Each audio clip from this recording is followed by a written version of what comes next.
Saudara-saudari yang dikasihi Tuhan, pilkada serentak di sejumlah provinsi, kabupaten, dan kota Madia sudah dilangsungkan kemarin tanggal 9 Desember. Bagi para pemenang dan para pendukungnya, hari-hari ini tentu terasa indah dipenuhi bunga-bunga kehidupan. Bagi yang kalah, mungkin hari-hari ini terasa gelap, penuh penyesalan, atau ada kecenderungan untuk mencari kambing hitam atas kekalahan. Apapun hasil yang diperoleh, suasana ini merupakan fenomena normal alam demokrasi yang semakin menjadi bagian dari kehidupan sosial politik di Indonesia. Semoga semakin hari semakin dewasa masyarakat kita dalam berpolitik. Saya pun menyempatkan diri memberi suara kepada calon pilihan saya. Siapa mereka? Tentu rahasia pribadi saya yang tak saya bagi-bagi.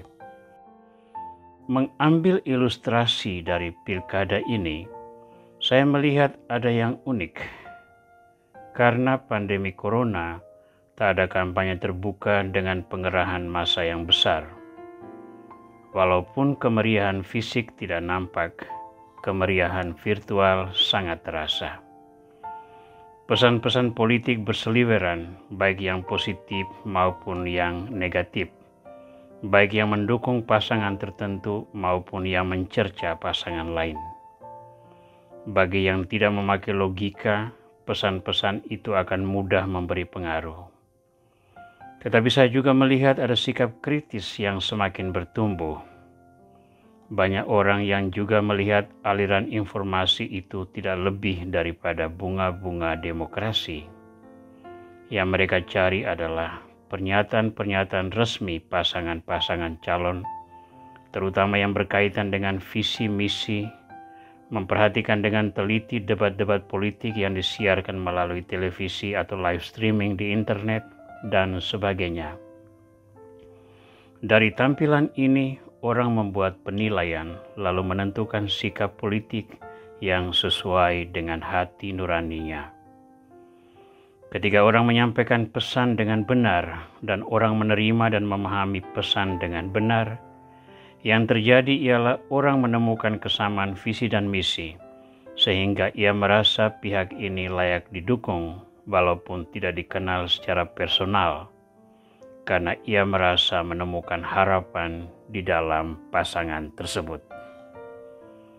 Siara hidup sebagai orang beriman kita jalani walaupun kita tidak melihat secara kasat mata Tuhan yang mengundang kita ke dalam kerajaan-Nya. Andalan kita adalah kepercayaan pada firman Tuhan yang diwariskan kepada kita dan terus dipelihara di dalam penghayatan iman dan moralitas Kristiani yang memberi arah bagi hidup kita.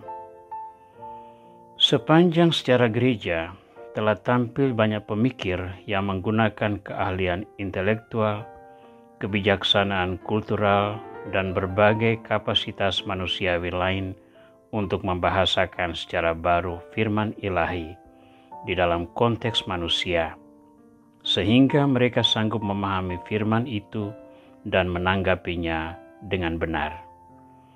Disinilah peranan Roh Kudus. Maka dalam episode ke-106, kita terus menggali wujud kasih ilahi dengan memberi perhatian khusus kepada Roh Kudus yang menjamin kasih yang memberi hidup. Menghantar renungan ini, mari kita membaca Injil Yohanes bab 16 ayat 7 sampai 15. Yesus berkata kepada para murid-Nya, "Adalah lebih berguna bagi kamu jika aku pergi. Sebab jikalau aku tidak pergi, penghibur itu tidak akan datang kepadamu. Tetapi jikalau aku pergi, aku akan mengutus dia kepadamu. Dan kalau ia datang, ia akan menginsafkan dunia akan dosa, kebenaran, dan penghakiman.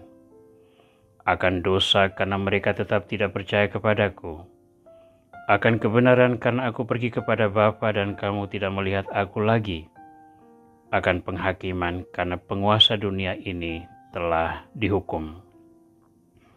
Masih banyak hal yang harus kukatakan kepadamu, tetapi sekarang kamu belum dapat menanggungnya.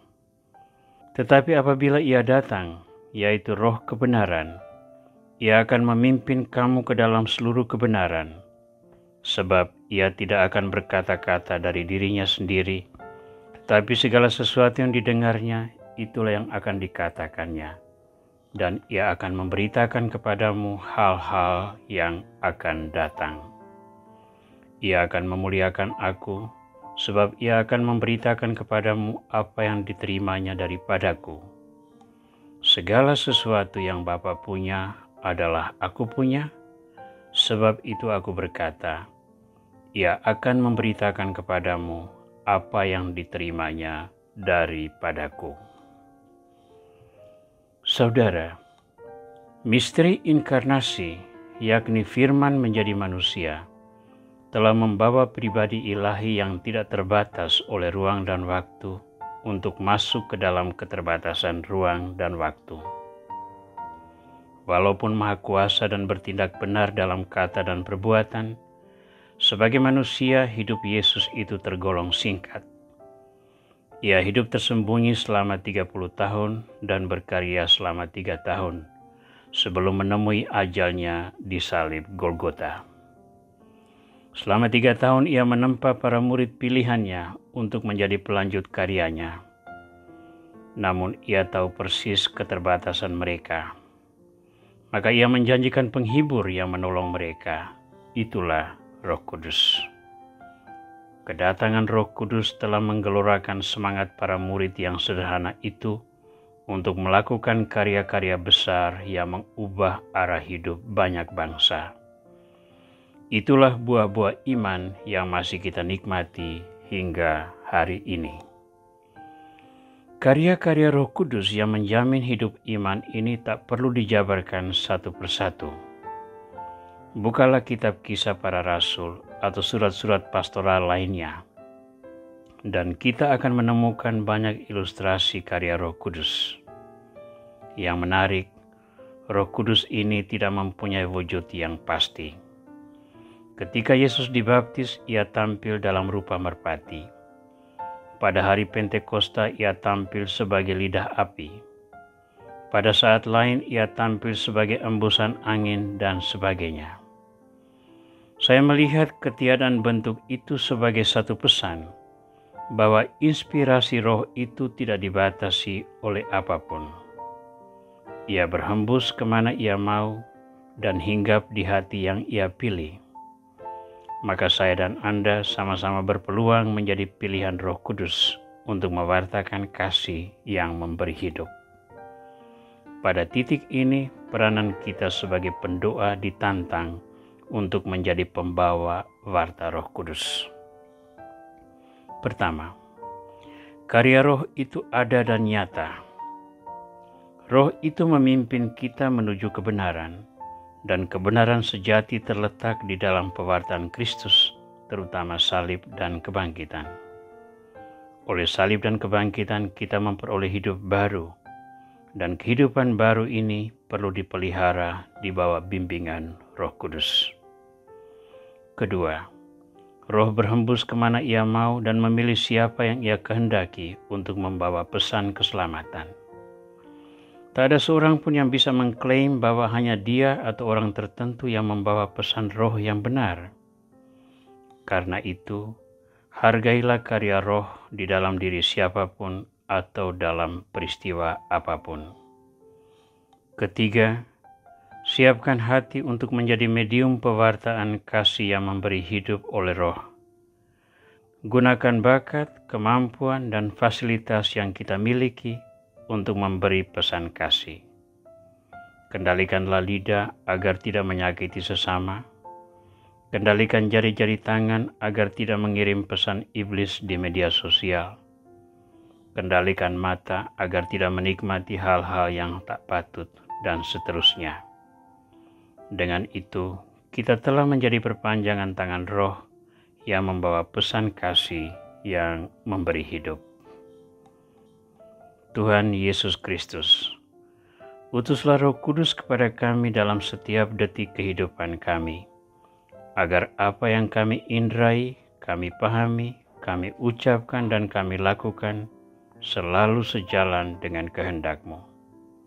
Sebagaimana Roh Kudus telah menjadikan para murid-Mu pribadi-pribadi yang tangguh dalam iman dan pelayanan, jadikanlah kami pribadi Kristiani yang tahan uji dan rela mengabdi demi tegaknya kerajaan-Mu di dunia.